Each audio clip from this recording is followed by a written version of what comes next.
It felt so fucking good. Sorry, can I Yes, curse? yes, you can. Okay, it felt so fucking good. And I don't even know if that was legal. I've always had like old lady hobbies.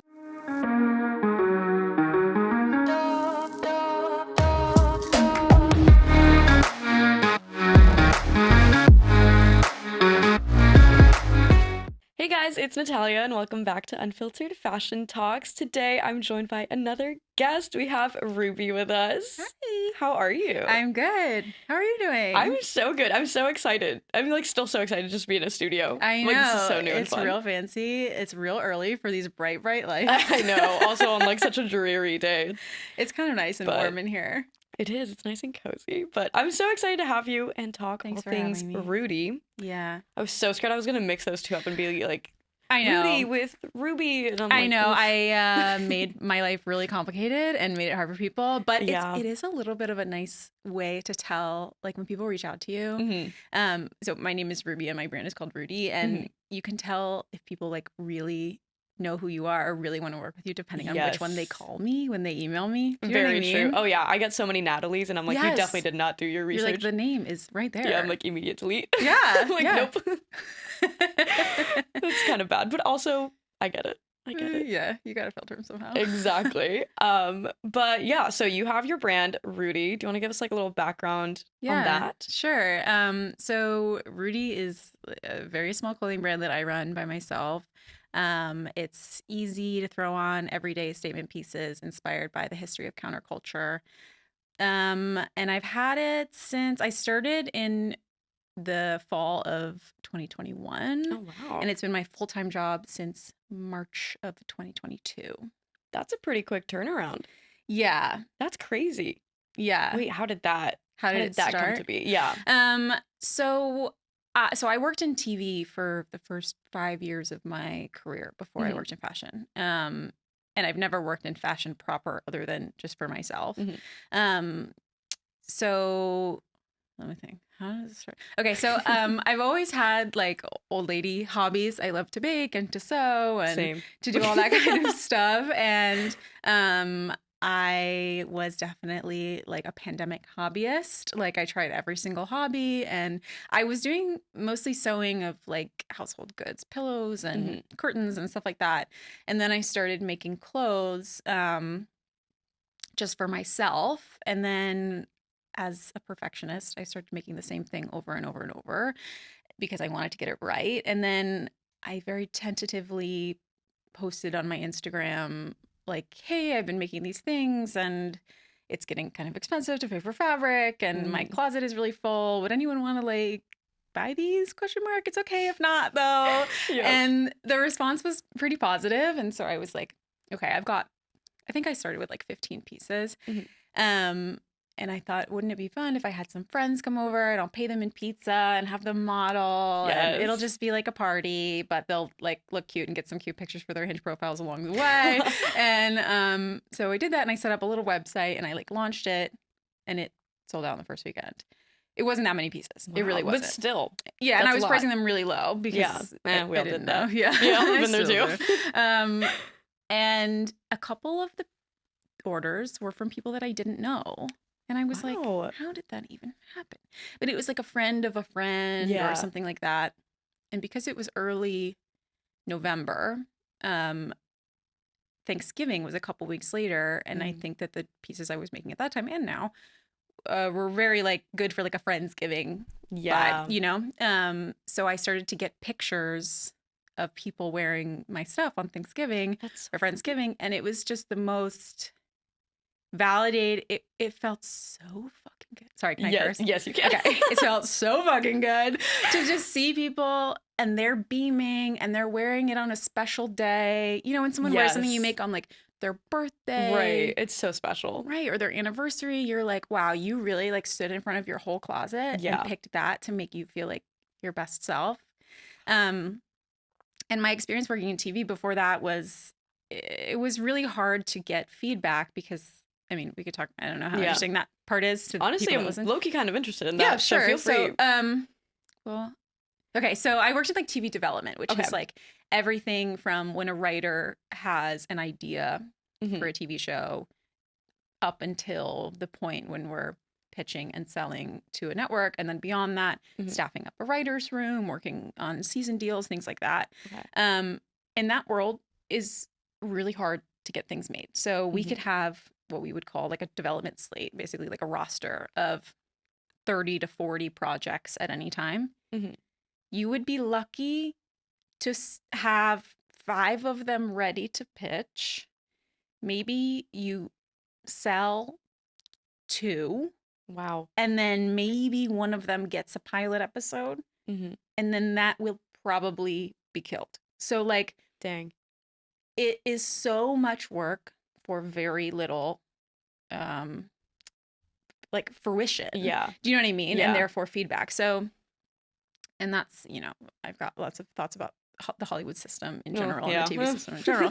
But it was the first time that I had done something, like I had made a project. I had put, I don't know if at that point it was like my heart and soul, but I had worked hard on it. And then I sent it out and I got immediate feedback and validation, right? Wow. People saying, I like this, or, you know, closer friends being like, this was really fun. I noticed at the end of the night, I felt kind of tight in this part. And I was like, okay, good to know. And now I can move forward and make it a little different.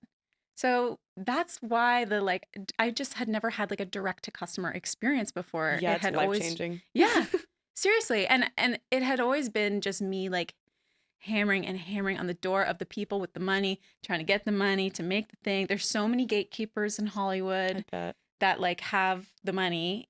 It's not like, I mean, unless you make a podcast or a YouTube channel, you can't have your stuff shown to the world without the permission of the people with the platform. So yeah, that's why I started, and that's how I started. And then TikTok became sort of like the great equalizer, really. Yeah. It seems like the common trend for like everybody I've had on. Like, TikTok. But like same. So I get it. TikTok is the worst place in the world. And it's the best place in the world. Yes. Simultaneously best and worst, depending on how well your things are going on there. Yeah. Comes in ebbs and flows. But overall, it is a good platform. Because I found you on that platform. Yeah. I think I found you a couple months ago. Yeah, I think you and I have followed each other for a while. And it's kind of funny to have like a 2-sided parasocial relationship. Do you know what I mean? I know exactly. I have that with so many people, Same. and it's like the funniest thing. Because then I'll reach out, I'm like, hey, like I know like, you oh know God, who hey. I am, but like this is weird. We're friends, but we've never seen each other before. But I'm like, I know a lot about you because I see everything you do in not a weird way. But I also think you and I are potentially like chronic oversharers on the internet, which is absolutely important to do. Yes, in my opinion. And is potentially the only reason why like people stick around and come back. Exactly. Because they want that like vulnerability and that clearness. But yeah, no, I think that's literally what attracted me to you. Because obviously I see a lot of fashion on my like For You page all the time. I'm like, I get tired of just seeing sewing videos. I'm like, I want people to talk about it. Right. I want to hear your struggles. I want to like know what's going on. Because half the time I'm like, am I the only one who's like not getting orders and just like dying right now? You're not the only one. Exactly. And yeah, I think that's why I sort of started talking about the business part too, because in my mind, I don't know what I'm talking about. No, me neither. Like, I don't know. And it feels weird to stand up and almost pretend to have an expertise. I didn't go to fashion school. You know a lot more terms than I did. Yeah, but I still feel like I don't know that. Like, I only got an associate's degree, so I didn't even get like a full bachelor's. So I'm like, and like that's half of a lot more than a lot of people. But like half of my last semester was COVID, so it's like I was really there for a year and a half. What was that like? Were you still doing projects, but it from was home? rough. I mean, at that point, we already had like what would be our set projects for that semester like started, or at least like talked about, because like that last semester was like mostly just like one big project for each class. Like a thesis. Kind of that vibe. So it's like we knew what we had to do, and luckily I had already gotten all my supplies for it, but then I had to like go, so I was in New York at the time, and I had to go back to Indiana because that's where my parents were, and just like literally brought my sewing machine on my carry-on. I don't even know if that was legal, but I was like, well, I need I've it. done it. Yeah. I'm like, well, try to like look it up on the airline websites. I'm like, has anybody ever looked this up? Is this a weapon? I'm like, is this like okay? Because it's like a big electronic. Yeah. But it turns out it is okay. Yeah. But yeah, I ended up having to just like do it all from home, which was like fine. but like you just can't get like good feedback. No. Because it's like I don't have a professor to like look at my seams and be like, is this actually legitimately good or not? Like I could easily Photoshop something, and you know what I mean? So much is about fashion design is so tactile. It's feeling the stretch of the fabric and feeling how it flows. And if you don't have access to people to like try it on or whatever. Exactly. I can only imagine that's it was a rough time. And like I used the school mannequin to like drape my original like stuff, and it was slightly bigger than like what I actually had at home. And like so then like when I like put it on to like take pictures to then submit it, was like big on me. Yeah. But I'm like, well, I'm not gonna redo all my patterns again. So anyway. Yeah. I can only imagine. That's so crazy. Yeah. But you know, you made it through. Exactly. Now we're here, so you know it's fine. Yeah. But yeah, that was just a whole different time. Yeah. Seriously. I mean, I think that the pandemic. I mean, I've always loved fashion. I have always loved getting dressed and dressing up. Yeah. And I was definitely a kid that like watched Project Runway religiously and had my little sketchbook and would draw along with the the challenges. And my parents would be like, "Okay, that's a little crazy." And I always wanted to do like the unconventional materials challenge. Yes. Oh my god. The straws. And the candy and stuff. All the things. Yeah, I love that shit. And then I got into working in TV, and I think my biggest goal in that was to be taken seriously. Like I felt like I was always the youngest person in the room, and I didn't want to be seen as like, like I didn't take myself seriously. And so that to me meant not showing my body, wearing mostly black. And it was also, I was definitely leaning into the whole girl bossery epidemic of the more busy you are, the more social cachet you have. And so part of my vibe in general at the time was just like, I don't even care what I look like. I am working very hard. I'm working harder than everybody I know. And like, that's the only way I'm going to get to what I want, because Hollywood is like, there's a lot of people that want to make that their job. Yeah. I wanted to be a showrunner, like a writer producer, which sort of now I am the showrunner of Rudie now, which is interesting to see how some of those skills, when I left TV, I felt like, am I making a huge mistake? I went to film school. I paid so much money to do that. And like, I am actually using more of those skills now than I was working as an assistant. Wow. Things like that. Yeah, I mean, obviously with TikTok, I'm like there with my tripod and my. I mean, you're like storytelling on there in like a very small format, but like very much so. I'm trying to, yeah. And so I wasn't really spending any creative energy on my personal style until lockdown started, and then like I only went to Trader Joe's once every 2 weeks, and it was the opportunity to put a full outfit on, and also the stakes were so low because. When you try to wear something to an office and everyone's like, oh, hey, haircut. And you're like, just let me experiment. Why does it have to be a whole thing? But the stakes were so low to go to the grocery store. I've got my sunglasses and my mask and my hat. No one knows it's me, but I can wear whatever the hell I want. I started auditing classes at like a Scottish university on the history of Highland culture. And I was like collecting kilts and learning about all that stuff. And then I started dating someone that works in the fashion industry, and he's worked in fashion his whole life. And I just had never known someone that worked. I just didn't know what that industry meant. I was like, I don't know that much about designers. I don't either, honestly. Right. That's what most people don't that work in this business, especially the people that do what you and I do. But from the outside, it looks like you do. Oh, yeah. I'm like, do I have to identify Christopher Kane 2010? Like, what I mean? Yeah. I'm not able to do that. No. And so honestly, when he and I first started dating, I was like, this is fun, but I don't think I could ever seriously date someone that works in fashion because I don't want to have to worry about having an outfit on all the time. Like, I could do a couple dates, but like, do I really have to look like that on a Sunday morning? Do you know what I mean? Yes. And it wasn't until he and I like really started to talk about that he was like, no, you've got great style. And he taught me that style is not luxury, right? Yeah. It's like, it's an eye for combination. It's an eye for like textural differences and shapes and silhouettes. And Yeah, so that's really what kind of boosted my confidence to be able to just like go for it. Yeah. I think also everybody assumes people in fashion are always dressed up, but like nobody dresses up that often. Like I barely do unless I'm out and about. Right. But like Yeah. even at that, I'm not like going all out all the time. No. I have enjoyed sort of picking more fun, like comfortable at home pieces that are still a Yes. little funky. Yeah. And my partner Nico, who's been a fashion guy for freaking ever, he is less concerned about what luxury items anyone has, but he'll see someone on the street, he loves what an old man is wearing.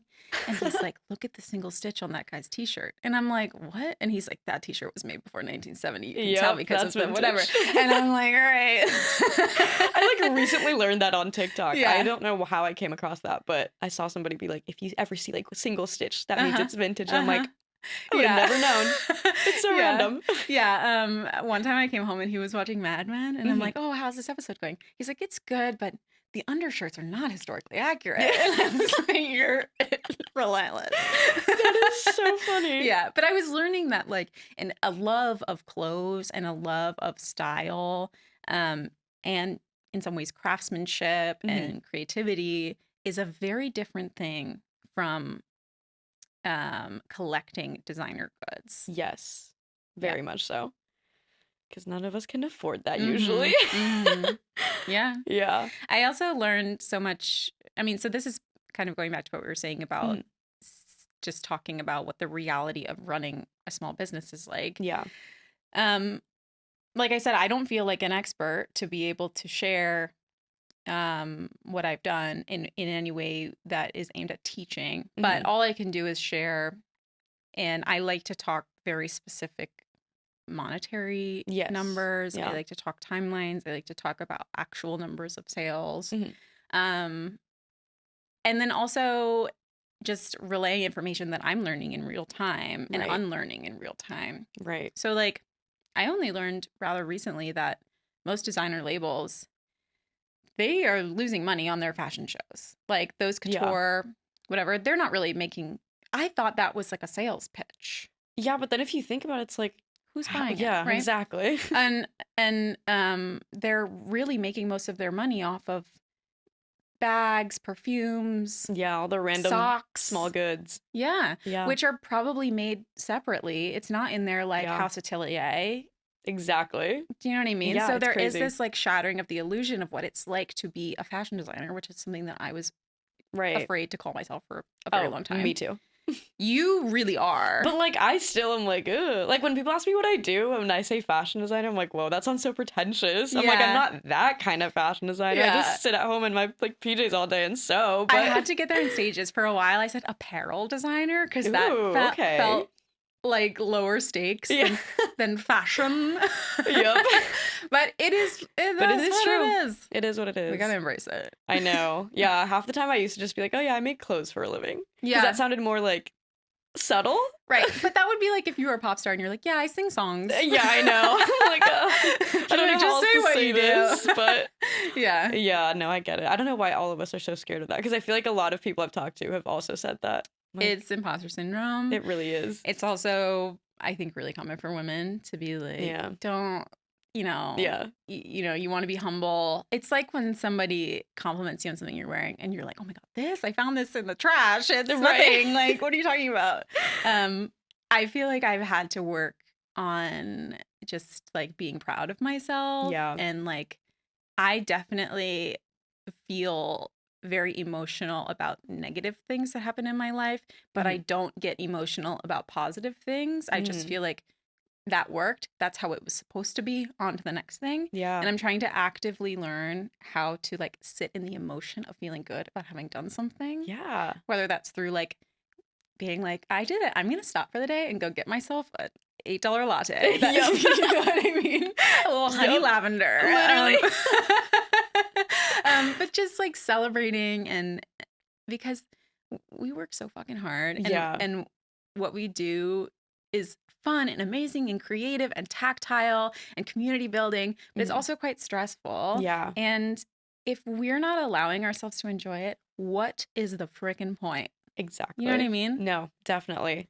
Yeah. I feel like for the first couple of years that I was doing it, I was just so like head down sewing, didn't go out on weekends, didn't do anything other than just sew, which was a lot because I was living by myself too. So I'm like, this was just a lot. Yeah. So I'm like, now I'm like learning to like, oh, I can take weekends off like every other normal person does at their job. And you have to in order to not burn out. Exactly. I'm like, I used to feel so guilty because I'm like, well, I have the free time. I should be doing something. No. I'm like, no, this is a job. It's not like my entire life either, you know? A big goal of mine for this upcoming year is to like work smarter, not harder. Yes. Because I've never run a business before. There's a lot of things that I don't know. Yeah. Like, do you have an email list? Yes, but do I ever send emails? So no. that's part of it. I have an email list as well. I don't send emails that much, but I have automated a couple flows, which has been really helpful for me. I use Klaviyo. Some people use MailChimp as like I've used MailChimp system. Before. Yeah. It basically like it automatically puts people in these different subsets of people that have bought one time, people that browse often but don't buy, people that bought a couple times last year but haven't bought this year. And then it automates these flows of like, hey, haven't seen you in a while. Right. And then like, I'll say like when someone first signs up, they like get a welcome email, they get a discount code. And then if they don't buy something right away, which oftentimes a lot of people do because they want the discount code to purchase something right then, 2 weeks later, they'll get an email that's like a little bit about Rudie and here's a little message. Right. And then if they still don't buy anything, then 3 weeks later, they'll get another message that's like, check out our bestseller. So it's like, that's an example of working smarter and not harder because I can finish that. And then I'd be like, you know, I just have to every couple of months go back and check that the links still work. Because sometimes they don't. Yes. No, that's really smart. I tried to get back into email marketing like during November and then I fell off of it again. And now I'm like, I need to get on that. But yeah. I will say it's been good for me in terms of maintaining the community or whatever, because I'm also learning about different types of content, right? Like there's the stuff, I mean, TikTok is in my opinion, primarily for gaining new eyes. Yes. And then something like Instagram and email is where you maintain the relationship with those people. Right. Instagram is where like I'm DMing with my like return customers and I feel like they're my friends. And like I literally ran into a customer at a bar. No way. Over the weekend. I have never had that happen before. That's so cool. Her and I hugged so hard. Like it was just like I don't know how to describe it. It was just like this wonderful like connection. It's the best thing ever. It really is. But TikTok is where you get a bunch of, you know, new eyes and new whatever. Yeah, I recommend doing the email thing. Yeah, I really should get back on that. Just spend like a day working on it and then set it and forget it. Yes, that is the smart way to do it. I'm like, I can never just keep track of absolutely everything I need to do. It's way too much. Yeah, how do you structure your days and weeks / do you? Yes and no. I feel like I structure it like I think it's just like on a week by week basis. I'm like, okay, what do I need to do this week? And then like try to fit it in. Yeah. But it's so hard because some days I wake up and I just don't want to sew. And I'm like, I don't want to force myself to it. So then maybe that day I'll just be like editing or like doing more like computer-y stuff. Right. And then some days I wake up and I'm like, I just would like to be sewing all day. So then I'll like switch to that. So I'm like, sometimes I just feel like I can't plan it too far in advance. No, for sure. Because I want to go off of what I'm feeling. So then I'll do my best work too. That's true. I don't true. like to like force myself to it if I'm like not in the mood. Because I feel like I make more mistakes if I'm like not in the mood to sew and then I'm sewing and then There's nothing worse than angry sewing and then your bobbin runs out and you're like, literally. No, that's literally me. Like, I cannot do that. It is the worst. You have to like imbue love into every stitch. Yeah. And sometimes I'm just not there. Yeah. So yeah, it's a no from me. Something that I'm trying to do recently, I have not been able to do it that well just because of all the craziness that's been happening recently. But I am trying to split up my days into like brain days and body days. Ooh, okay. So like literal manual labor is like organizing the studio, sewing, packing orders, doing runs if I have to go pick up fabric or whatever. And then there's like tedious brain days, which is like doing analytics or accounting or whatever. And then there's like creative brain days. So that's either designing and drawing, or I do lots of like collaging and collecting inspiration that way, or researching. So it's kind of nice to, what I found is it's kind of nice to wake up in the morning and be like, I don't have to turn my brain on at all today. Yes. Or like, okay, today's the day. I'm not going to get tired. I'm just going to sit in one spot all day, but I'm going to like think beautiful thoughts. Yes. Right? I hope to be able to stick to that. Yeah, that's a good way to like separate it. Mm-hmm. Because I also feel it's just like very different parts of your brain you have to use, and it's hard to like switch between them in one day. Definitely. It's nice to exhausting. Just, like, yeah. Especially like sewing itself.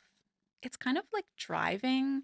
You know, it's somewhat of a passive activity in that you can be doing other things. You can be listening to your true crime podcast, or you can be doing, you know, listening to music or talking to someone, but you're focusing so hard with half of your brain that by, you know, to sew in a straight line for 6 hours straight, and then when you're done, especially because like I got a new sewing machine and it only does one straight stitch. It like doesn't do all the fancies. So like I'm literally sewing in one straight line in one way or another for hours and hours and hours. And I'm exhausted by the end of it.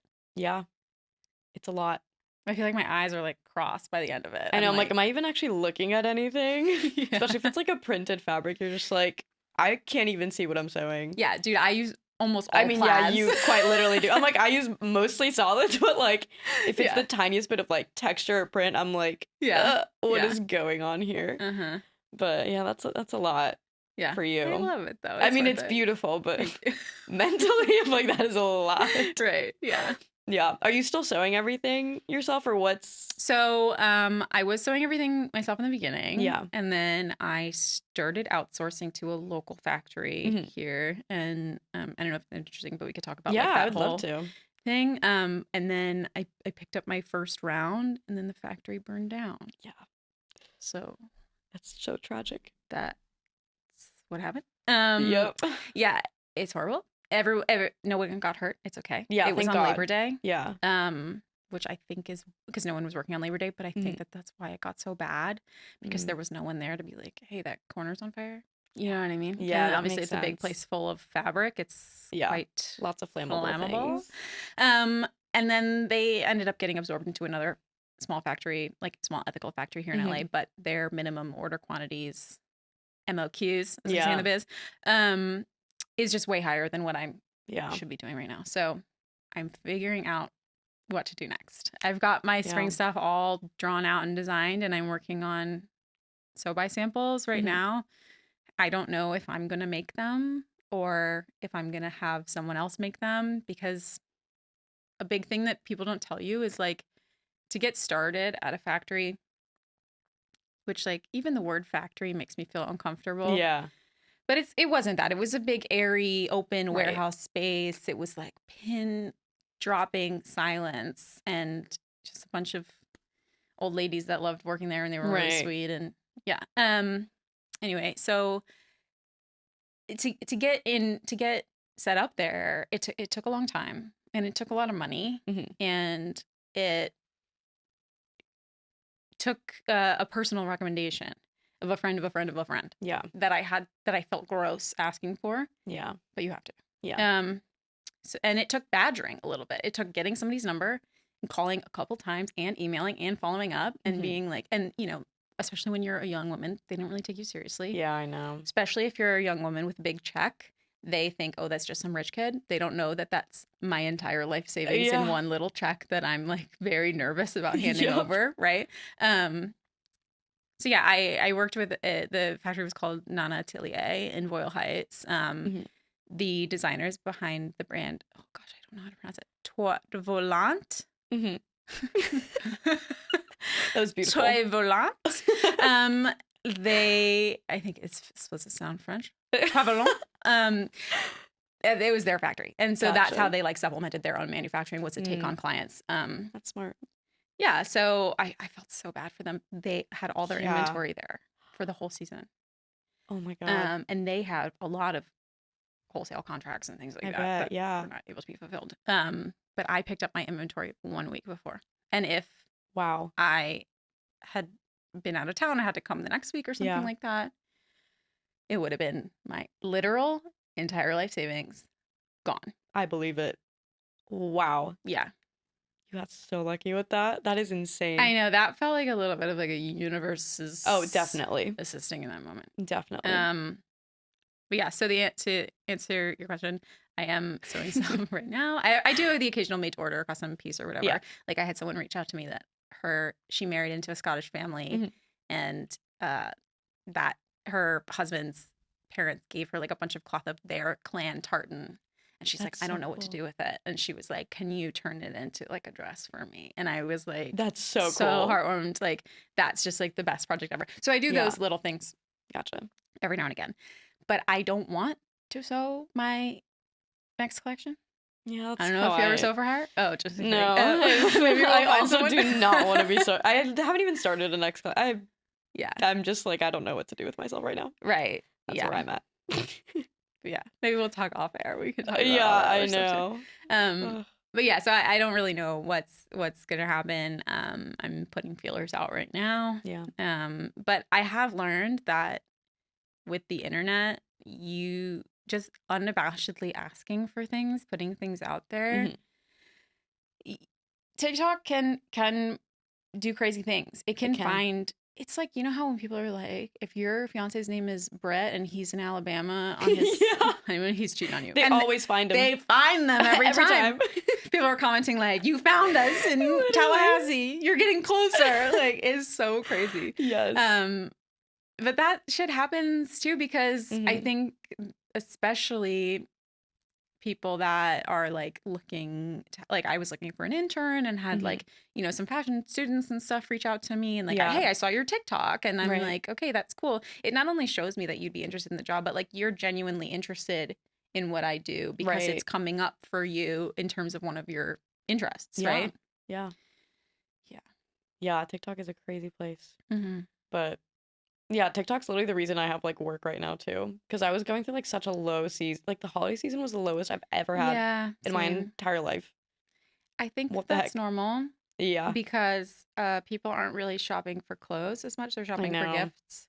Which like I get, because like same. Do you do accessories or anything like that? You know, I did a lot at the beginning when I started. I did like a lot of scrunchies and like those like tied headband type deals, and they did really, really well. But I just got tired of making them. Yeah. But like they did maybe that's a situation where you can outsource. Because I think a lot of people don't, if they don't know someone's size or they don't know what specific, especially if you're doing made to order. Yeah. They're not going to go with a tape measure while their friend's asleep and like, you know, get their arm circumference and stuff. So yeah, I mean, it's just adapting that kind, you know, in that way. Exactly. But you know, we're getting through it. You'll be okay. Yeah, no, I'm like doing a bunch of custom orders right now, so I'm like, at least that's like balancing it out. But yeah, I feel like it's always just like trying to reinvent myself into something else. Like something will do well for a hot minute and then it doesn't, and it's like, okay, well, what am I gonna do next? Right. And that's the constant struggle, is like, is it bad business to be stagnant and just do what you want to do, or is it the right thing to do? Because at least in terms of views and engagement, things like that, I have noticed that like I'm not going to be for everybody all the time. Yeah. So like, me neither. There will be times in the zeitgeist, for whatever reason, what I'm doing is interesting to people. Yeah. And then I could keep doing the same thing, and then people just aren't really interested that month because they're focused on something else. Yeah. Or because Taylor Swift dropped an album and they're all focused on that. You know what I mean? Yes, absolutely. I kept saying it was like the Taylor Swift effect. Like every time I tried to like post a video, it would be like, that was the day that something else happened. Yeah. And that's why I am doing Taylor Swift custom orders right now. I took that and I was niche. Like, that is my niche. Yeah, that's awesome. Yeah. So part of me wants to say the best thing to do is to just know yourself and stay true to what you're doing, because if you're constantly trying to adapt, you will be sort of like a jack of all trades but a master of none. Yeah. But if you stick to what you really like doing in your specific, not just content niche, but style niche, design niche, whatever it is, by the time the world is interested again, you will be very good at it. Like you will be the go-to person. Right. Yeah. I feel like I struggle with that because my brand, like aesthetically, I change it so much And because that's I fair. just get bored Yeah. personally. Yeah, as you should. Like sometimes I'm like really into the hyper feminine, pink, fun, flirty, and other times I'm like absolutely not. All Don't black. perceive me. Yeah, I was like, do not look at me. I'm like, Yeah. I would like to cover everything. And I can never like find an in between. So I'm like, there's times where like I really hit the right audience with the feminine stuff, but then I like put out a fall collection. It's all dark colors, and I'm like, that's not gonna be for them. And then it's like refind it. Yeah. And people's attention spans are short. So So if short. they bought something from you in spring and then they see fall and they're excited to see it, and then they're like, oh, actually, maybe this isn't my style. Yeah. Are they gone forever? I know. Right? That's what I always get so scared of. I'm like, should I switch it? Like, it's fun to switch it up because, like, you know, you never know what you're gonna get. And, like, maybe that's exciting. But then it's like, am I losing people or gaining people with that? I don't really know. Right. But Yeah. I'm doing it anyway because I still can't decide an aesthetic, like, for the life of me. I mean, you probably don't think it is a specific aesthetic, but it is specific to you, and Right. you are a specific Venn diagram of a person that Yeah. whatever is in the middle and that is interesting to you is inherently unique. So Right. like that's part of what I was trying to tell myself in the beginning of my branding, which is like I feel like I'm all over the gaff. Like Yeah. I'm interested in punk rock history. My alarm is going off. You're good. I have to take my antidepressants 1 second. You gotta do what you gotta do.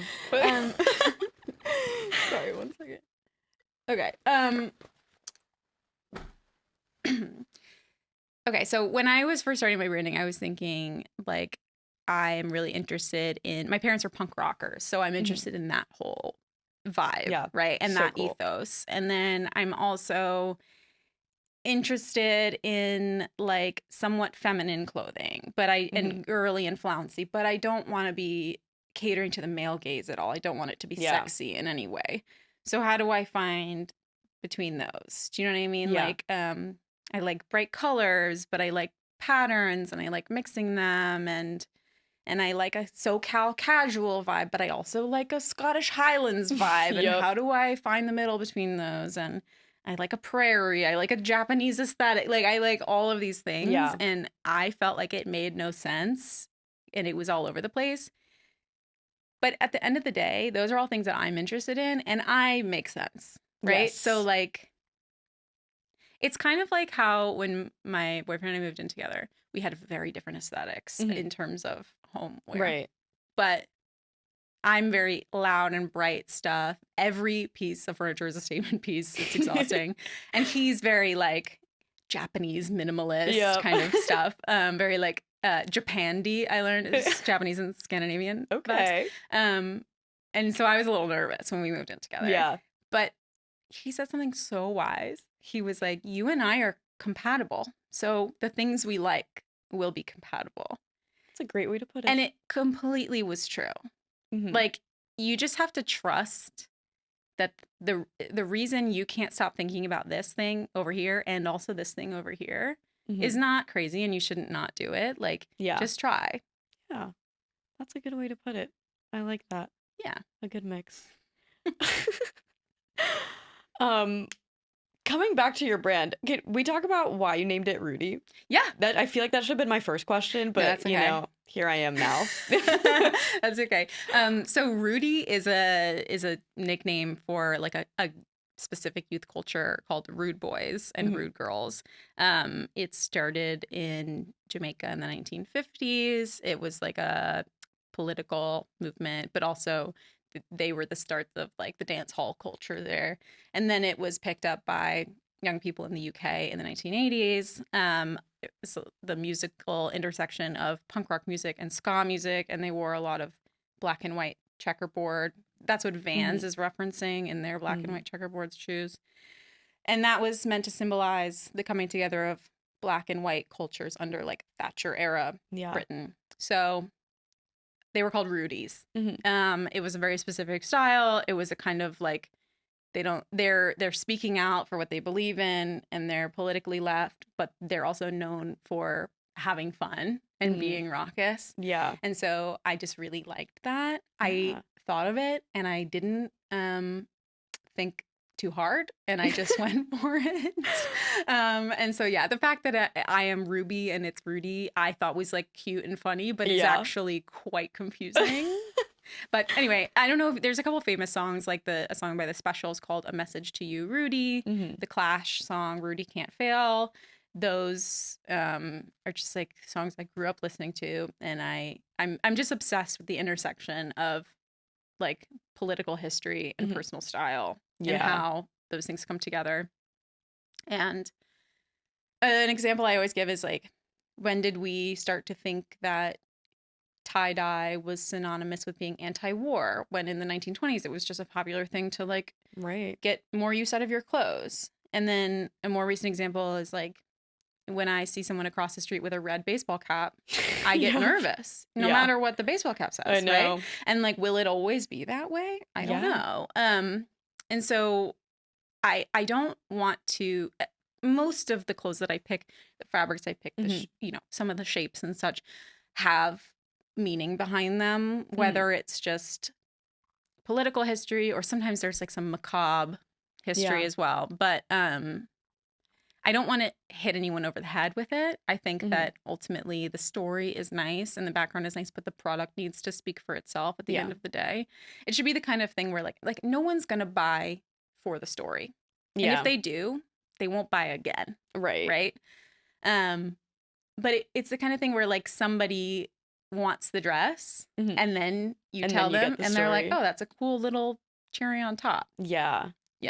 Yeah, I like that a lot. Because, I didn't know anything about that. And then I went to your website to, like, read up on it. I was like, wow, this is a lot more intricate than I, like, thought. Like, it's so cool to, like, have that. Thanks.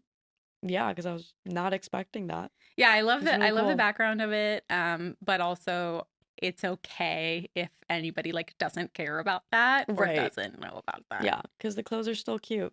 Thank you. So it still works. Thank you. It was a big decision to not make it like my name. Yeah.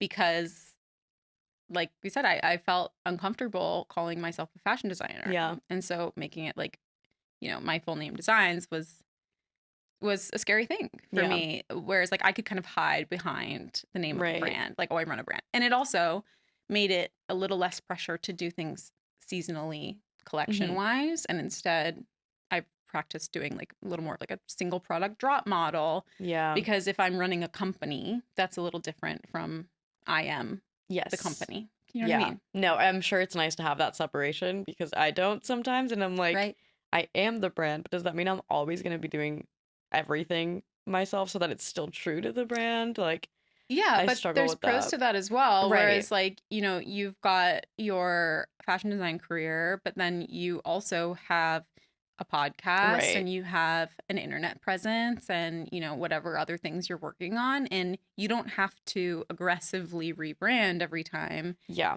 You are the brand. And maybe your clothes are your merch, Yeah, pretty much. I thought about that the other day. I'm like, it pretty much is at this point. Anything that I put my logo on, since it has my name, I'm like, technically this could be merch. Yeah, yeah. So and it's like I just watched the Ralph Lauren documentary on HBO and it's quite outdated. They have like an interview with Woody Allen and stuff in it, but it was really interesting to me to learn about the branding of lifestyle rather than the product itself. So like, for example, they had this like iconic picture in an ad for Ralph Lauren that was just like a barn in the fog, and that was it. And it just said like Ralph Lauren clothes. Right. And I'm like, there's no clothes in that picture, but you get it. You like get the aesthetic. Yeah. You're buying not just the clothes, which speak for themselves, hopefully, but you're buying into the lifestyle. Yes. And so if you, as a fashion specific creator or a lifestyle creator or a sewing creator or whatever it is, you are providing a look into a lifestyle that is yours. And if part of your lifestyle is wearing these kinds of clothes, then someone who is a fan of what you're putting out in the world can participate in that lifestyle by wearing those clothes as well. Exactly. Yeah, I came across that recently too. I've probably in like the past like few months of like just people being like, you should brand it around like the lifestyle you want to sell, not necessarily just like the clothes or products that you have. And I was like, wow, that is life changing. Because then if you think about like all the some of like the bigger brands, like you just know what kind of person would shop those brands. And Totally. like that's the niche. Like Totally. that's such a cool perspective to put it in, because then people relate that kind of lifestyle to you anytime they see it. It also opens the floor for whatever future products you want to have, because like, Yeah. let's say like I was thinking about doing like table linens. That'd be Right? cute. Like, could that be Yeah. fun? And then I'm like, is Yeah. that part of like the dinner party LA girl lifestyle? Do you I know could what I mean? definitely see it for you. Okay, I'm patting that. No, it's Yeah. yeah, it having a lifestyle brand at the end of the day, that like maybe your core thing is fashion and that's the thing that you enjoy the most. Yeah. But it doesn't niche you down to a point where you can't do other things if you would like to. Yeah. Who knows? Maybe you want to make candles that's got a scent that just is your vibe. You Yes. know? Honestly, I have thought about it because it looks quite fun. I have Yeah. like friends that do it. I'm like, I just want to play with it. Like, it just sounds fun. I just want to like make something and then burn it down. Literally. And like, that existed in a moment and it was gorgeous and now it's gone. Yeah, like that's so satisfying. Yeah. I'm like, that'd be fun. Right, Maybe yeah. one day. I don't think I need to get any more hobbies at this point that No, take up me neither. space, but Me neither. here we Because I are. will spend $200 on all the equipment for it. Absolutely. Yeah. And then it will be all over my apartment. Mhm. Like my entire sewing studio is pretty much Mhm. my entire apartment at this point. Same. So I don't think I need to do that. But if I Mhm. had the space, Why not? I would think Gotta about it a fill the little more. space. Yeah, because it's rough out here in a small apartment, but Yeah. make it work. Mm-hmm. Make it work. What's your like day to day or like week to week kind of vibe? How do you structure your things? It totally depends on what I'm working on at the time. Mm. So, I mean, honestly, sometimes I'll go a couple weeks of just keeping my head down and sewing, and then Yeah. I've got inventory, and then I'm in sales mode. I'm in PR mode and marketing mode, and it's hard to leave that mode because I have to remind myself I am not a content creator. I am not an influencer. Yeah. It's a fine line. Especially with all the stuff that happened this week as well. Yeah, you which went I can talk viral. about that. If Yeah, you go want. for it. So I made like a vlog about my first day working from home while my partner went to go work in an Mhm. office. He got a new job. Also, I use boyfriend and partner interchangeably, and people got upset about that. But he is literally my domestic partner. I paid $31 for that piece of paper, so I'm like, let me say it. But anyway, he's my boyfriend. So Nico went to go work from his office, and I was at home alone. Mhm. And we've been home alone together for a couple years now. Right. And like, it was just, I was feeling kind of sad, and I was really in my head, and I was thinking about domesticity and Right. like codependency and what it's like to be a woman at home sewing. Like, I know I run my own business, whatever, Right. but I'm a woman at home sewing, and I was like, bye, honey. Have a great Yeah, day at work. a literal housewife. Right. Like, it was like, just, I don't know. And I felt connected to my grandmother, who that Yeah. was one of my grandmothers, that was her lifestyle. And then I thought about my other grandmother, who was literally had a McCarthy trial and like was such a political badass. And Mhm. I was just sort of reckoning with feeling like being the right kind of feminist or Yeah. whatever. I did not think it was that big of a deal. I also called myself a stay-at-home girlfriend, which I didn't know that was a thing. That was like a I didn't think that trend. would be controversial because I saw that video really early on, like right when you had posted it. Yeah. I thought it was really cool reflection. I was like, wow, like I didn't these think are it was cool that big a deal. thoughts. I was like, no one's watching my videos these days, so like I'm just Yeah. gonna say whatever the But hell I I want. like didn't think it would be controversial, and then I saw you post about how it had gone to the wrong side of TikTok. I was like, what do you mean? Yeah. And like I saw Yeah. this, and this was so like just a Right. you know, So whatever. at first I was getting lots of comments that were like, you know, I'm a woman who works from home and my husband or whatever goes to work. And even though I'm working or I have a business, I still have these feelings and I feel Yeah. weird. And then I feel weird that I feel weird. And Yes. like, you know, I had people reaching out to me and being like, these are the boundaries that my husband and I have set, that like I don't do any housework when he's out of the house because like it's my Mhm. time to work as well, even though I would feel guilty if he came home and the house wasn't, Yeah. it was still messy from when it was that morning. And like, I don't know, it's a complicated subject It that is. there at the end of the day, there's no answer. And I wasn't Mhm. trying to make a statement. I was Right. just sort of saying I'm in this nebulous confusion. Yeah. Anyway, gonna drink my Diet Coke and go back to work. Yeah.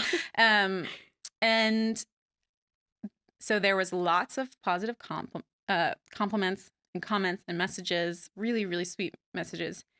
And then it like really quickly Yeah. veered. And a friend told me that she saw it on Twitter. And I was like, I don't have Really? Twitter. Yeah, I don't either. So I was like, oh, and I clicked the link and I scrolled and Oh, I should no. not have done that. No. But I would have been found by it anyway. Yeah. So it blew up on Twitter. Someone made a YouTube video about me as well. Some like Dang. incel YouTuber. Yeah. Basically, their comments went everywhere from like, a lot of it was like, shut up, you think too much, right? Yeah, or well, like, don't we stop all? thinking, right? And then some of it was like, well, you should have the house clean for your man. Like, or then it Dang. went to, this is why housewives used to be given anti-hysteria drugs. This woman don't reproduce with this. This woman should be lobotomized or sterilized. That's crazy. There were many messages sent to me Mhm. about how I should kill myself, which I was like, Those always surface. how For to jump what? from 0 to 100. Literally. And messages, memes made of me, like things like that. And they're so they're so fucking threatened by me just being like, I'm a woman that has thoughts. Literally. But whatever, I understand that. And then I was getting it somewhat from the left as well, of like, you know, you're talking about the heirs of capitalism, but you're also running a business. And so I'm like, Can't well, win. that was the point. That was the Right. point of these sort of like half thoughts, is like, I Yeah. don't know where I am. Yeah. Yeah. And thank God I received these messages when I am in like a good mental health space. Yes. Because Because it can go the other way real fast. Right. And also my first week home alone, I'm Yeah. like alone reading these things. I'm like literally deadbolting the door. Like, you know, I had a good cry As we all and do. I was like, felt scared. And then the more I thought about it, the more I just felt like, how sad are those people for doing that? Yeah. That's so fucking sad and frankly pathetic. And Yeah. I also have had people reach out to me who were once comment trolls and no longer are. And they were like, I can tell you that I only ever sent those things in like a blackout fugue state of self-hatred. Yeah. And luckily it's gone away somewhat because they move on very quickly. Yes, that's a good thing. Right. People were like, you should report them. I'm like, to who? It To literally. Elon Musk? He doesn't Yeah. care. But yeah, so I wanted to make a statement. Not me like making a making a federal statement. Yeah. I didn't want to fuel the flames, but I also Right. didn't want to say nothing. Yeah. I didn't want to feel silenced or whatever. So I tried to post a little bit of a statement of like, this is what happened. Mhm. It's really fucked up and not okay and Yeah. sad. But also, thanks for the engagement, guys. You sold a lot for my shop. True. Like, I wanted to kind of like say how serious it is, but also make fun of them a little bit. Yeah. you should. And then that video went even more viral than the first one did. So Wow. then there were people being like, I didn't even see the first video. And like, I was Let like, me go what back. have I done? Yeah. What have I done? And you know, the feeling of going viral on TikTok is like, it's really exciting. Yeah, but also like so much anxiety around that. Yeah. It's taught me that it's happened to me a couple times. I think you don't want to go viral. No, I've learned that I don't like. No, you want a steady building of a strong Yeah. community. Yeah. Because when randos are popping It's in, the worst. yes. I had family members reaching out to me that they were sent to, No way. yeah. The girl who like replaced me at my old job reached Mhm. out to me, like so many, so That's many So funny. people from all over. Yeah, people were like, you should write about this. You should write an article about this experience of being doxxed and whatever. Yeah. And I was like, I don't know if I want them to have something else to share and to get mad at. But No. also, I don't know. It's like, it's an interesting experience having them pulling up the history of my grandmother's McCarthy trial, Yeah. getting messages, you filthy commie, you know, that kind of shit. Yeah. They found my personal email address, which is like, to take the Oof. time Yeah. to type up Like an for what? email. Right. And like, how I can't filter those. You know what I mean? I know, that's the worst. And they get very creative. They know how to like Oh yeah. get around the filters. Anyway, fuck those guys. Yeah. Literally. It's so crazy. It's just crazy because it's just not that deep. Yeah. You know, like I don't know why people take things so seriously. I'm like, Right. it's not that Yeah. deep.